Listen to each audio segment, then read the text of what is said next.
Afternoon. Romans chapter 8. We've done 1 through 7. Review 7 before we get into 8.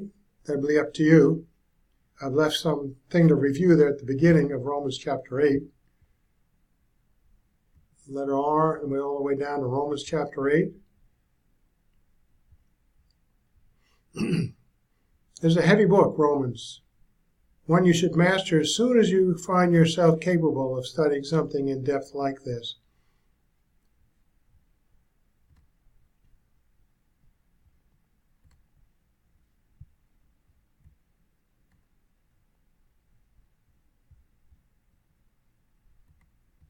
So review the end of chapter 7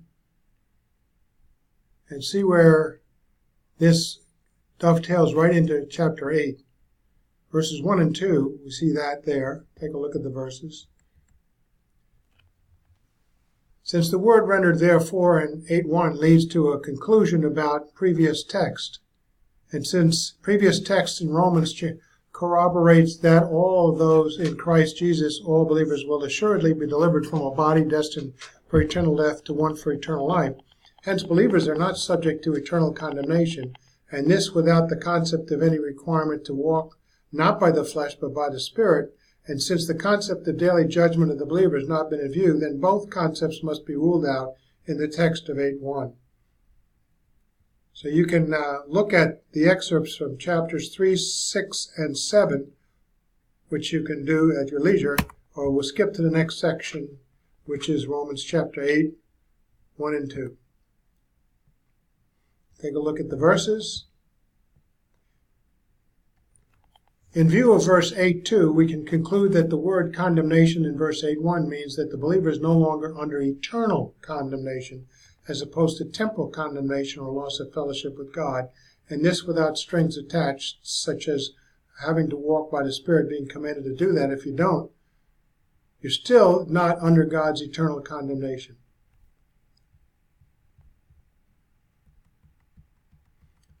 Excerpt 7, and another chapter 7 supports this.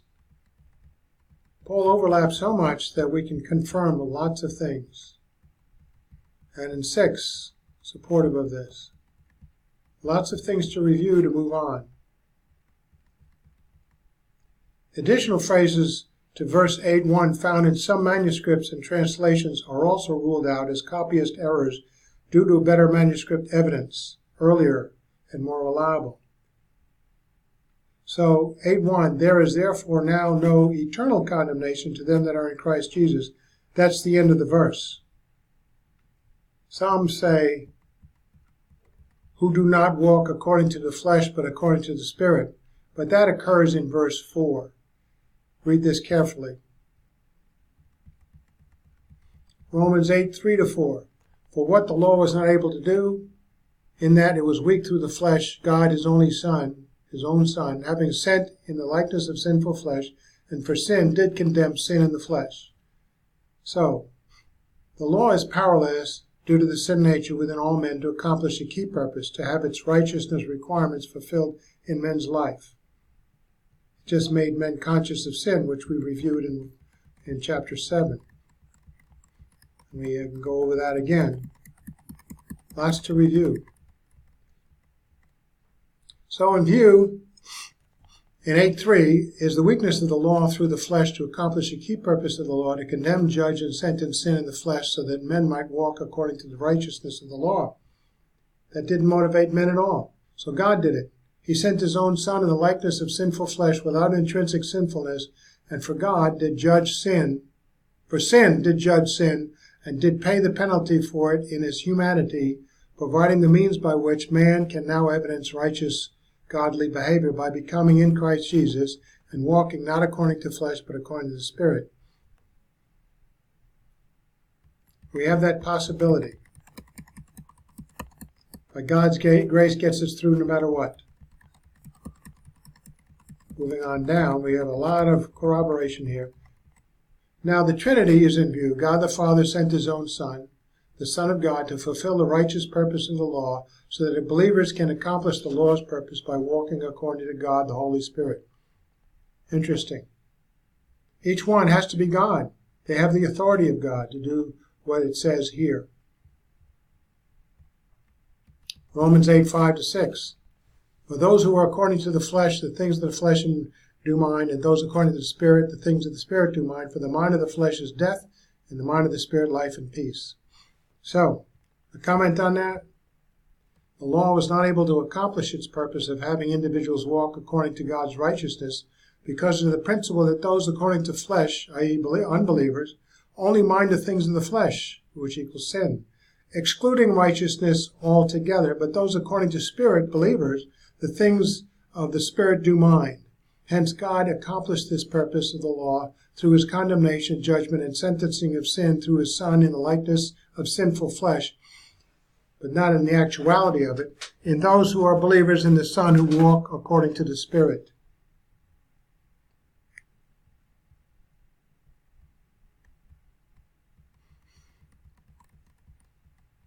We have more excerpts from 6 and 7.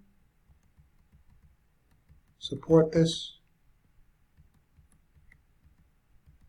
Now the phrase, the mind of the flesh, depicts the mind of the unbeliever, which is further described as death, a separation and enmity with God, leading to eternal death. On the other hand, the phrase, the mind of the Spirit, depicts the mind of the believer under the control of God, the Holy Spirit, which is then described in opposition to death as life and peace, fellowship with God unto eternal life.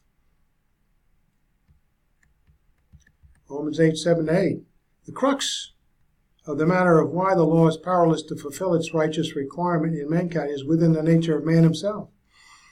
The unbeliever's mindset is of the flesh, enslaved to his own sin nature and at enmity against God. The unbeliever chooses against being subject to the law of God, nor can he be subject to it because he cannot bring himself to choose to do it. It's willful, but he's unable because of his will. Although an unbeliever cannot please God with anything godly in his lifestyle, he can. Remember, he can express a moment of faith alone in Christ alone. This is because believing in something is not a lifestyle activity. It's not proactive towards good or evil. It's just an acceptance of something that is true.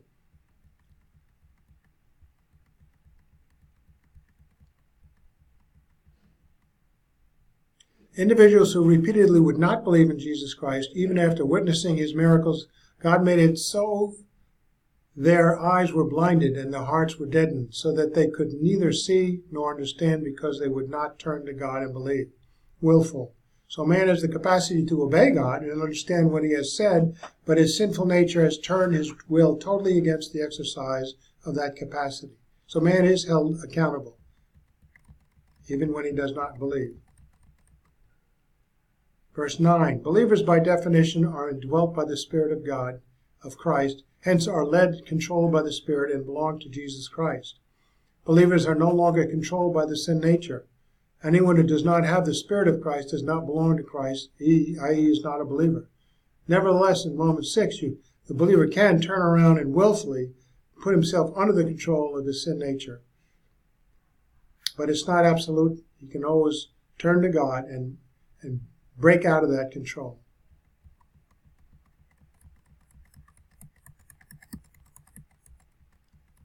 Verse 7, chapter 7, really supports this, as well as 6. Lots of support from these chapters. Romans 8:10. Since Christ, the indwelling Spirit, is in believers, the body is dead, out of fellowship with God, and destined to die physically because of the sin nature within. Furthermore, the indwelling Spirit is eternal life in an eternal and godly body for the believer because of a righteousness from God received through faith in Christ Jesus. So since Christ, the indwelling Spirit, is in believers, the body is dead. The body is out of fellowship with God and destined to die physically because of the sin nature within. Furthermore, the indwelling Spirit is eternal life in an eternal and godly body for the believer because of a righteousness from God received through faith in Christ Jesus. Bears reading twice. 8:11. Since God raised Jesus from the dead, whose spirit permanently dwells in the believer, then God who raised up Christ Jesus will also give eternal life to the believer's mortal body through the indwelling Spirit. It's nice to know this, despite the fact that we're controlled so much willing to be controlled by the sin nature in this mortal life, to know this eternal aspect is inevitable. And studying Scripture supports this and encourages us to move on, not get too depressed about our fleshly life. So just as the Spirit of God who raised Jesus from the dead dwells in the believer, you and I, so God will also give eternal life to all believers, mortal bodies, through the indwelling Spirit of God, whose indwelling is a guarantee of God's provision of eternal life. Ephesians 1:12-14, another good corroboration. I should have put it here. Romans 8:12, all believers who have just been declared in verse 8:11 to have the Spirit of God within and to assuredly be provided by God with eternal life are now declared as a result to be debtors to God for such gifts and assurances, and thus are to live out their lives not in accordance with the sin nature, but according to the Spirit. 8:13, believers who live their lives according to the flesh, to the rulership of the sin nature, are about to die in early physical death. On the other hand, believers, by living their lives by the rulership of the Spirit, put to death the deeds of the body, i.e. deactivate the sin nature, and shall live out the full length of their appointed mortal years.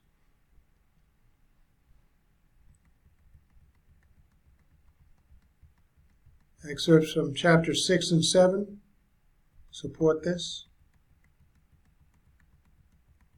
8:14. The indwelling of the Spirit puts the Spirit in the position of authority over the believer as leader. As many individuals as are led by the Spirit of God are those who are indwelt by the Spirit. Only these are the sons of God, regardless of their response to the leading. Don't look at the temporal life experience, but from Scripture, from their testimony of being a born-again believer, to what Scripture says. Living in accordance with the Spirit gives evidence of this leading, but there are no guarantees, as I just said. Romans 8:9 supports this. Now 8:15, believers did not again receive the spirit of bondage and of fear of the consequences of sin and death, characteristic of unbelievers. Believers received the Spirit of God, the Spirit of adoption into the family of God, to whom they cry out, Abba, Father. They're in the family of God, exemplifying an intimate relationship with God, our Father.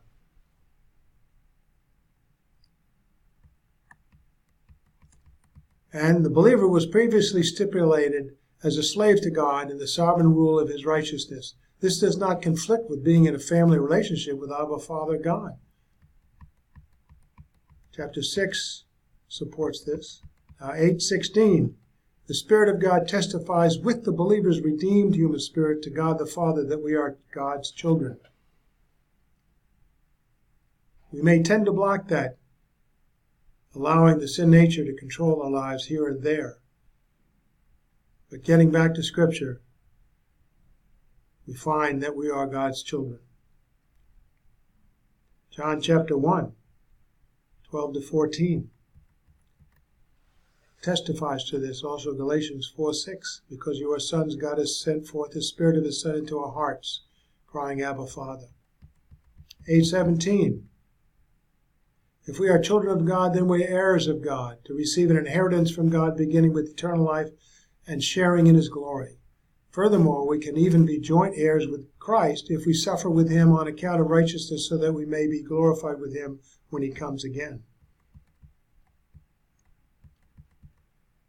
The suffering of believers are compared and pale in comparison to the future glory of God, which will be revealed in them. And 19, creation is personified as earnestly waiting for the revealing of the sons of God, when they will be in their future godly and righteous glory at the time of our Lord's appearing in glory. So in 2021, God subjected creation to vanity, a futility of temporal existence, on a course of self-destruction into a bondage of corruption to which the children of God were enslaved due to the sin, and the sure hope that creation will be also delivered from all of this until the liberty of the future glory of the children of God. Pretty much at the end of this study, we have much more to go. We'll leave it to you to finish.